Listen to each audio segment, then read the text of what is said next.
You're charged with the offense of robbery. That's a second-degree felony. The range of punishment is anywhere from 2 to 20 years in prison and up to a $10,000 fine. If you have a plea with the state, the court does not have to follow your plea.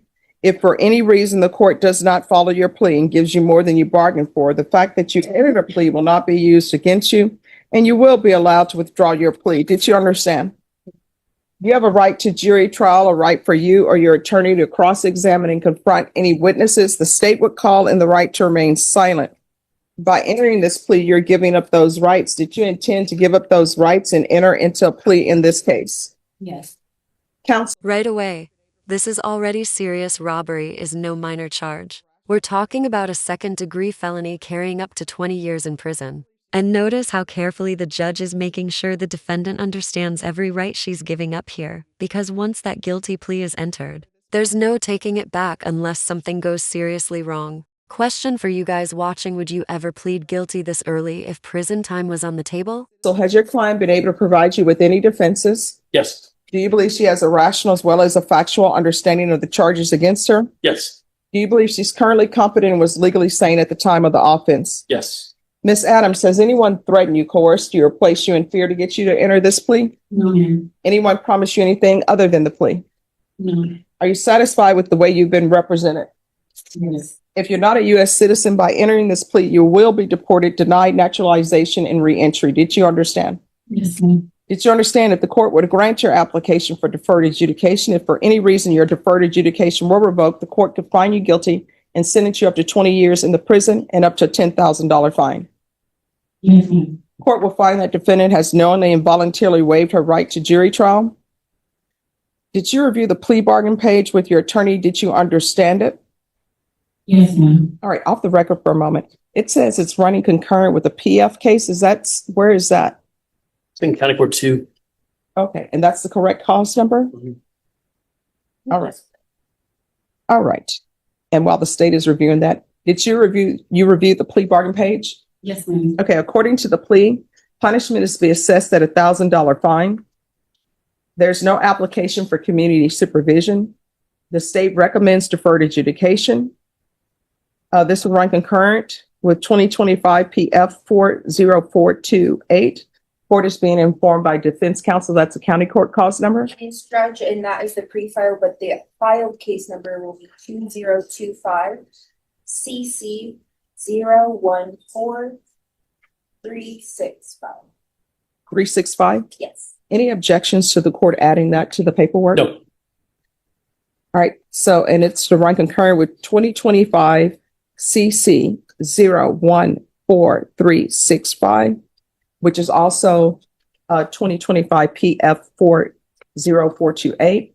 And the state will take in consideration 2025 CR 010957. Did you understand that to be the plea? Yes, ma'am. Defense is at the plea? Yes. State is at the plea? Yes, sir. Did you review the waiver of appeal paragraph with your attorney? Did you understand it and sign it in both places? Yes, ma'am. By signing that, you're waiving your right to appeal. The only items that can be appealed are written pretrial motions that have been filed, heard, and ruled upon by the court. Did you understand? Yes. Counsel, are there any such motions? No. Outside the agreement, the state is recommending that your community supervision be for a term of 5 years. There be a TAP evaluation, 150 hours of community service restitution, no contact with the complainant or 7-Eleven convenience stores, MIC evaluation, referral to Center for Healthcare Services, MRT, and anger management. Did you understand those were recommendations from the state and the court does not have to follow those recommendations? Yes. Then to the offenses charged, how do you plead? Guilty, not guilty, or no contest? No contest. State any evidence? Yes, Your Honor, state offer states exhibit 1 and all attachments. Objection. Did you contact the complainant? Yes, Judge. All right, you may be excused. Did you review the waiver and stipulations with your attorney? Did you understand it and sign it in all the appropriate places? Yes. Again, did you understand you have a right to jury trial, a right for you or your attorney to cross-examine and confront any witnesses the state will call and the right to remain silent? Yes. Did you understand that today the state will be presenting evidence in the form of witnesses' statements, police reports, but most importantly, there will be no live testimony. Did you understand? Yes. Court will find that defendant has knowingly and voluntarily waived and consented to stipulation of testimony and stipulations. Court will accept into evidence states exhibits 1 and attachments, and the court will review the same. All right, after reviewing state's exhibits 1 and attachments, the court will find there's sufficient evidence to find you guilty. Court will defer finding of guilt as you apply for deferred adjudication. Are you proceeding with sentencing? Yes, Judge. Anything you wish to say on behalf of your client? Just asking final converted. All right, Ms. Adams, they're requesting a referral center for healthcare services. Have you ever been diagnosed in the past? I've been diagnosed with depression. Now, this is where the entire tone of the hearing shifts. What started as a straightforward plea suddenly turns personal. The judge is no longer just looking at the crime. She's trying to understand the person behind it. Military service, depression, anxiety, family struggles. This could heavily impact sentencing because judges often consider rehabilitation potential over punishment when someone has no prior record. The military, Okay. and anxiety, and I just recently had a baby, so postpartum. Okay. All right. So what branch did you serve in the military? Okay. I'm always wondering with the Navy, if you're on a submarine, I don't know if I'd be able to do that. So how long were you in the Navy? 7 years. Okay. And do you have family support here? No, Right. Where is your family? Which state? Illinois. Do you want to transfer back to Illinois?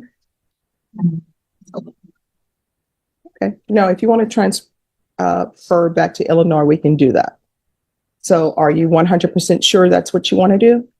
It's up in the air. I have a house in Texas that I'm still trying to figure out to do. Okay. All right. So this is what we're going to do. Ms. Abrams, can you see if Veterans Treatment Court is down here? All right. So what we're going to do is we're going to get Veterans Treatment Court. Not necessarily going to place you in Veterans Treatment Court if you don't want it.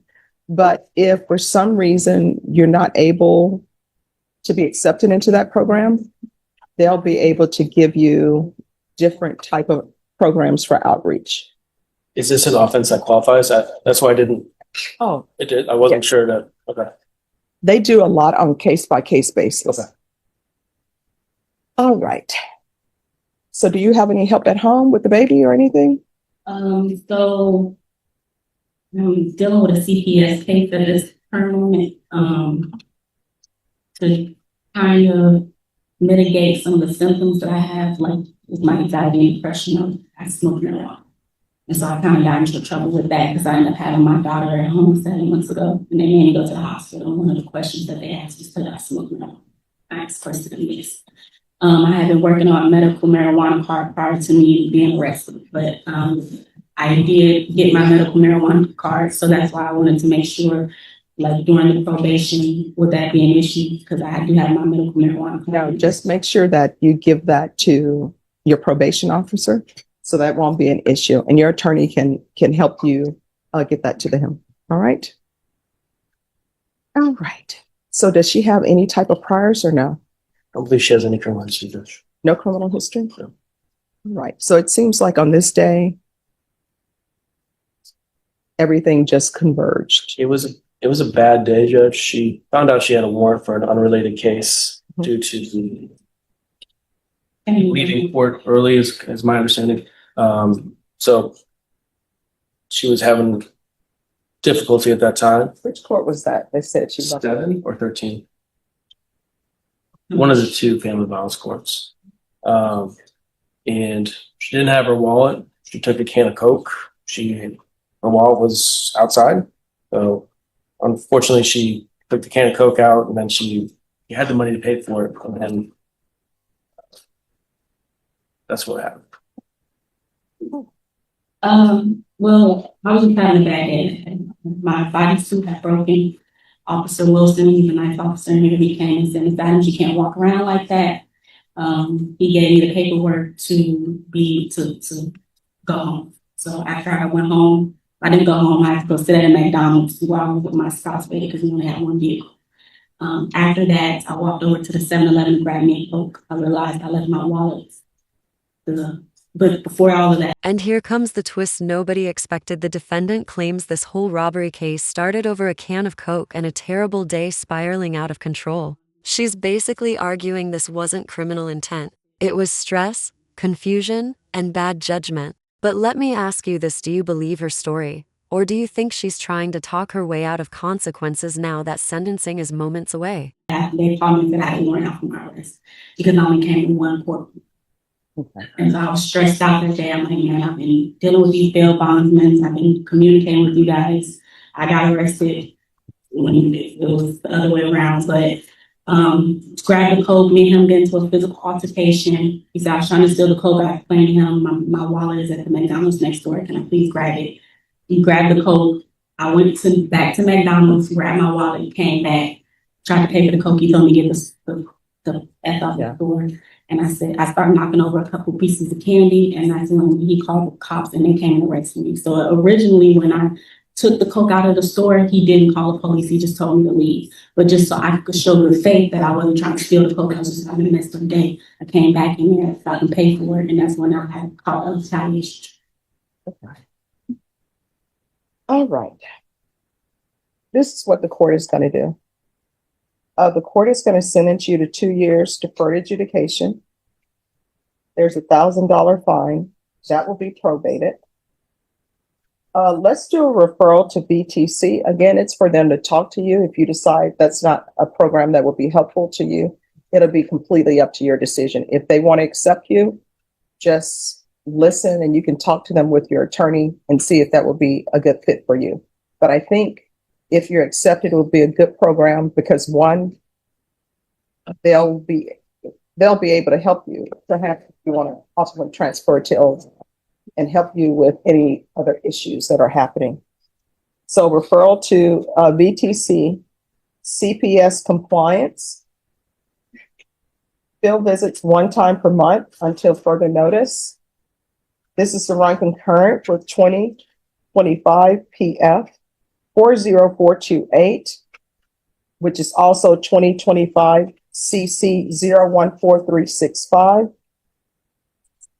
Take into consideration 2025 CR 010957, 150 hours of community service restitution. I'm going to order parenting classes. Once parenting classes are completed, the community service hours will be deemed satisfied. If they're requiring you to do parenting classes on the CPS side, that will count for the parenting classes that I'm requesting. MIC evaluation out of custody. Are you receiving any help through Center for Healthcare Services or anyone? In regards to services, what do you mean? No miles. Any mental health services? The VA. All right. So there's to be continued mental health treatment through the VA.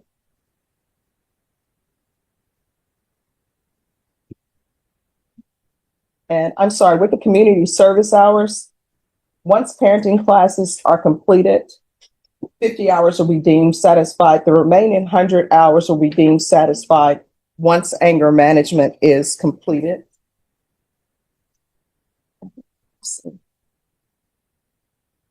And there's to be no contact with 7-Eleven convenience stores. So you're going to have to go to somewhere other than 7-Eleven. Probation, is there anything else? I'm just asking them if there's anything else. Proof of employment within 60 days. No employment as a home health care provider or with minors. Is there anything else? And you did say regular court.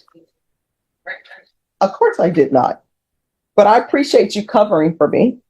There should be regular reporting by Zoom or in person and regular random UAs, or she can do a patch. Your attorney will explain to you what the patch is. And she does have, she says, a marijuana card. So she'll be giving that to you. Is there anything else? Is there anything else you need from the court in order to be successful? Can't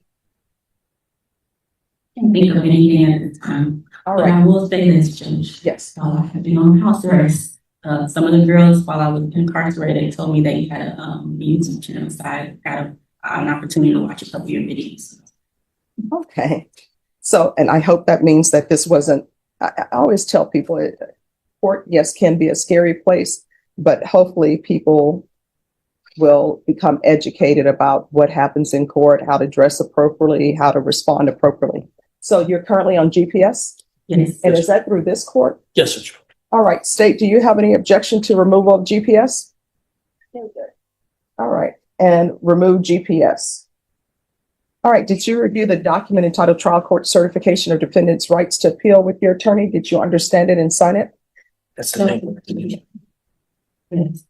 All right, because this is a plea bargain agreement, because I followed your plea bargain agreement, and because you waive your right to appeal, you do not have the court's permission to appeal. Do you understand? Yes. All right, we can go off the record. So here's the thing. In this court, to be successful on probation, communication is key.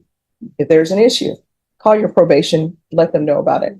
If you feel they're not addressing it, you can always come back here and address it with me, all right? All right, good luck. And somebody from Veterans Treatment Court will come down and speak with her. We're gonna go handle the county court too, and we'll be right back up. All right, thank you.